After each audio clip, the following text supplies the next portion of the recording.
Hi, welcome to the small shed. This week on the Cyclekart I want to get the engine mounted. See you in a minute.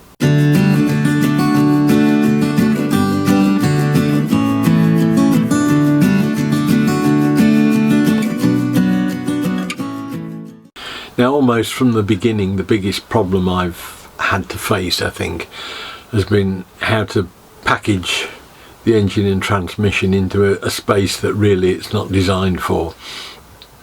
It tapers very rapidly from behind the seat, and I've sort of gone through probably 18 months of messing around with trying to get the engine under the axle, putting it in front of the axle, none of which seemed to work.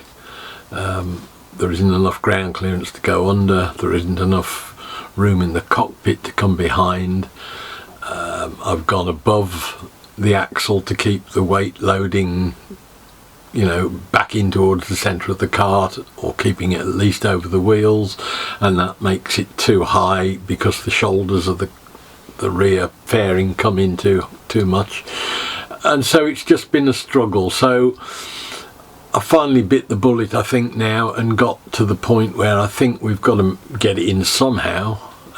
So we'll have a look and see what room we've got and find the best way we can to get it sorted, even if it means just fiddling around with the odd dimension just to get it to fit. But I think until you actually start cutting metal, you're not really going to get anywhere, because on paper it never works, but in practice it probably will. So I've got a motor plate ready to bolt the motor to.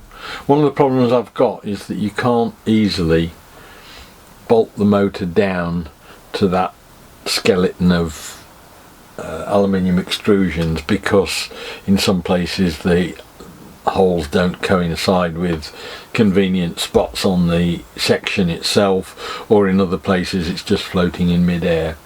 So I've got a motor plate which is 8mm aluminium, which I'm hoping will be sufficient. And again, I don't know, it will be sitting flat on top of all of that support work anyway, so that's hopefully some good for it. What I was going to do was to drill through from the other side, because again I can't put a bolt right the way down through, even if there's nothing underneath it. I'm hoping to be able to just bolt the plate down onto that skeleton after I've got the motor on it. I was going to just drill it and tap it and put the bolts through with a countersunk bolt so that it didn't stick out the bottom, but when I look at the bolts I've got, they haven't actually got any thread on the bottom end, so it looks like it's just a straight clearance hole, and then that will be mounted in a countersunk hole coming up, sticking up through like a stud. I'll probably just have to temporarily super glue them in place just to hold them in place, and then once that is done I can drop the motor on it, bolt it down, and we can then bolt this plate down to the whole of the support framework, and hopefully that will be running right up against the side of one of the aluminium extrusions, and I can just put a bolt front and back there, and a bolt there and somewhere else, whatever, we'll see when we get there.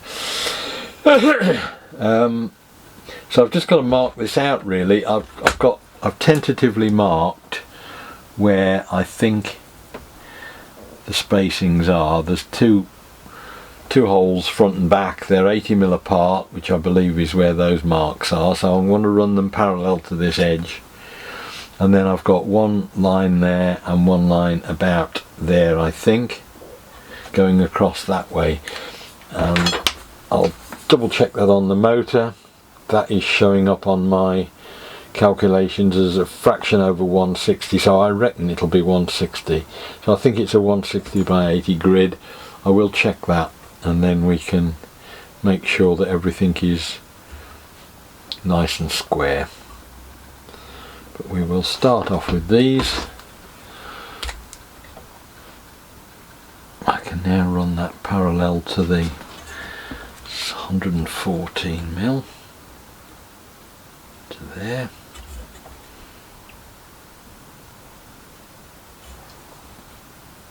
There's a little bit of slop in the motor mounts, but not a lot for adjustment. So that's the line that the holes run on, and I'll say I'm fairly confident about the 80mm section, but I'll just go and check on the 160. Yeah, good job I checked. It's actually 162mm by the look of it, which is slightly odd, but what I'll do is get some of this black marker pen laid down and then run down the exact points with a knife blade so that I get a clear silver. That's exactly where I want it.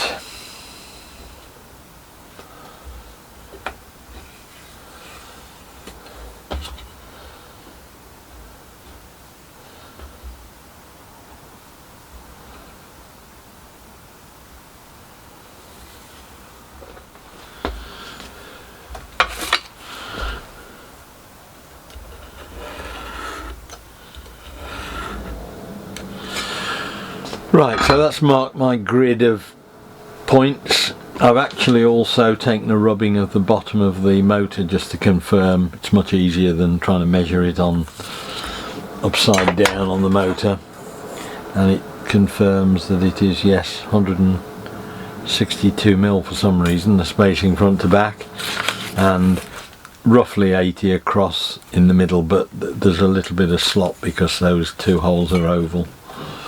So that should do us, and that means when I've got the studs in I can check that it all works properly before I put it to the motor. So we'll just counter pop these with a centre punch and then get some holes drilled, and we should be ready to get the motor mounted.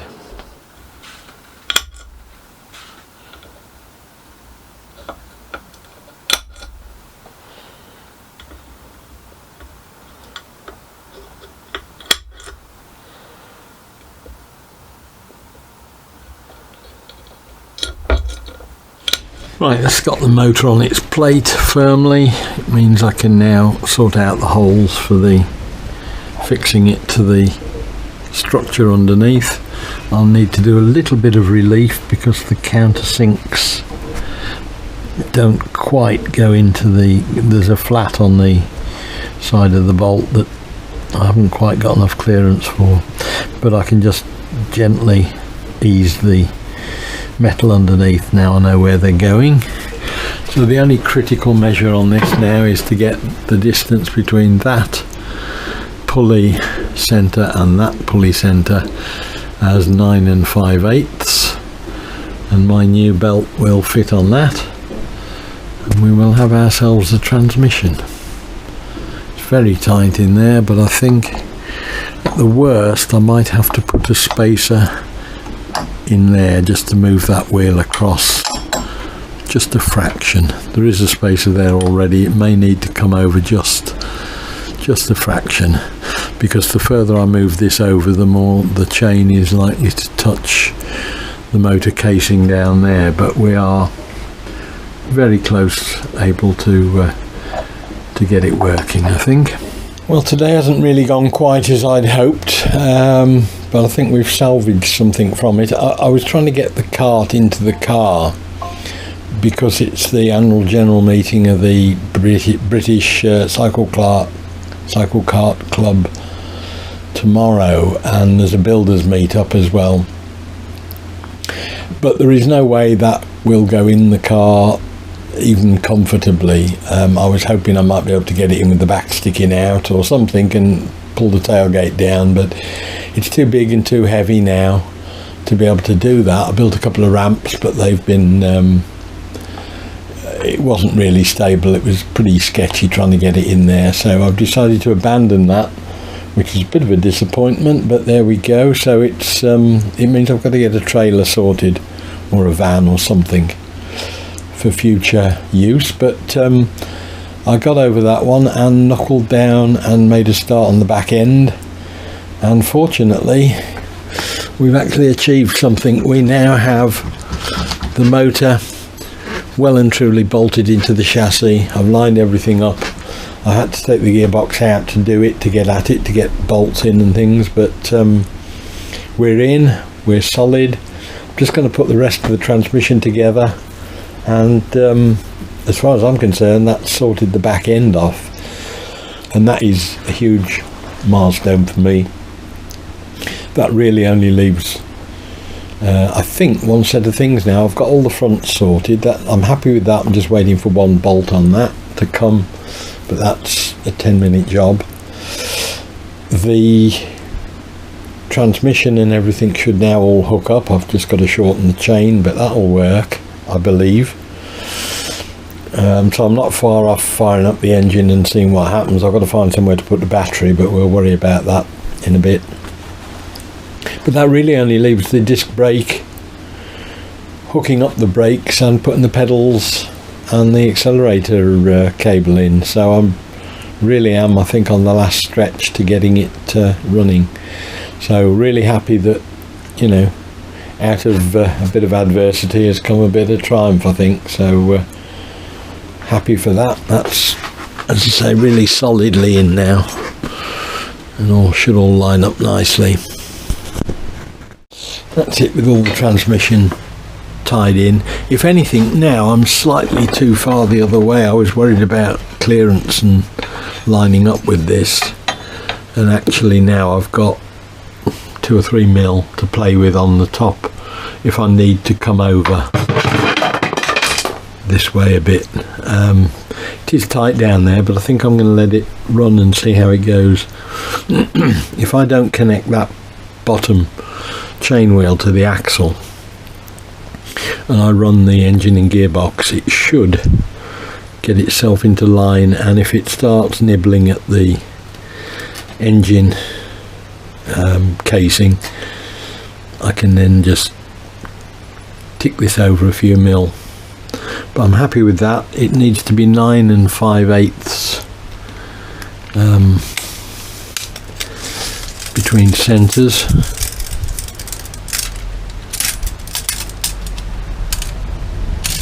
Looks good enough to me. I'm happy with that. Yeah, that'll do. So the only problem I've got is just that bracket now is fouling the top of the motor mount there. So I'll probably just have to nip a bit off that fuel tank mount, and then we'll have a think about where we do put the fuel tank, and we can start and get ready to get it running. Now the last thing I think I need to sort out on the transmission is this gearbox linkage, which now we've got all the gearbox sighted in its right position. It's just fouling the motor when I've mounted the motor, and I've got 2 alternatives. I can adapt the bracket. I can cut the corner off the bracket and put a bolt through it there, and it should fulfill the same function, or I can slice the top off the motor mount.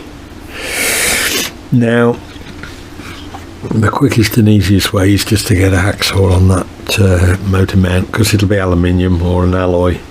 Shouldn't be too much of a problem, but I am anxious to keep as much as I can of the engine in one piece, so I think I'll go down the other route and take this off and just re-drill this here and cut that corner off, the lug off there, which is a bit longer, a bit more involved, but really the last thing I need to do to get this motor mounted, or the whole of the transmission sorted anyway.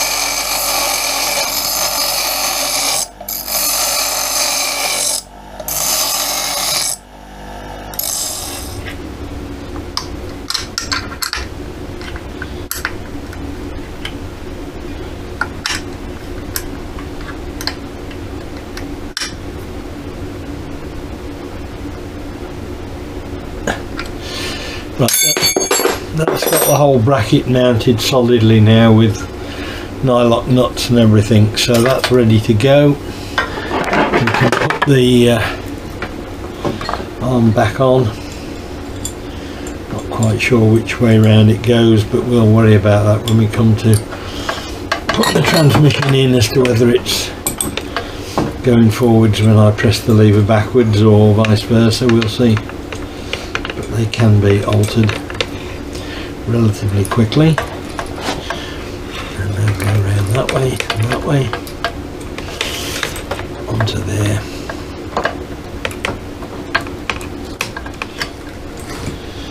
Actually, it would make sense to put that the other way around, I think. That way I'll get the fixing nut on that side.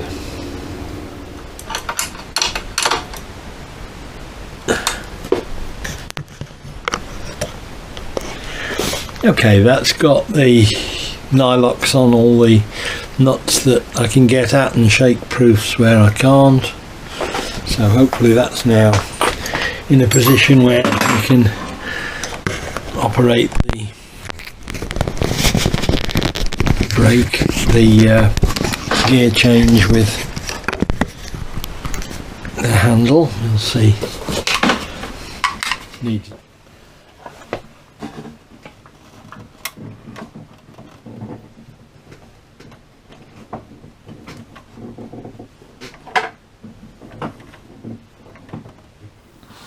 So here we are, probably, I don't know, 5 or 6 months after I started this whole thing.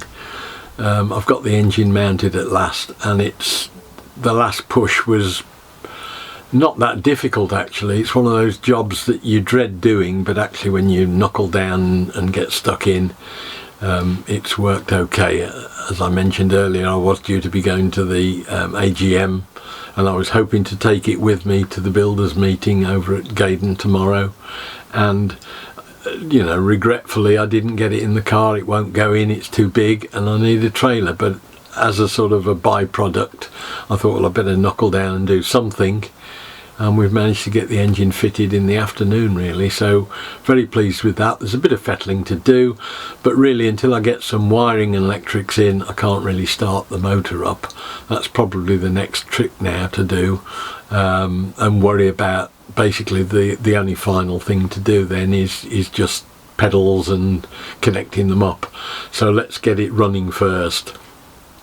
That'll sort out my clearances if I've got issues, but I think I'm pretty much there, and hopefully we're not far off getting a rolling cart. So I hope you enjoyed the video. Look forward to seeing you next week. We'll be doing something different on the Cyclekart. I'll see you then. Bye.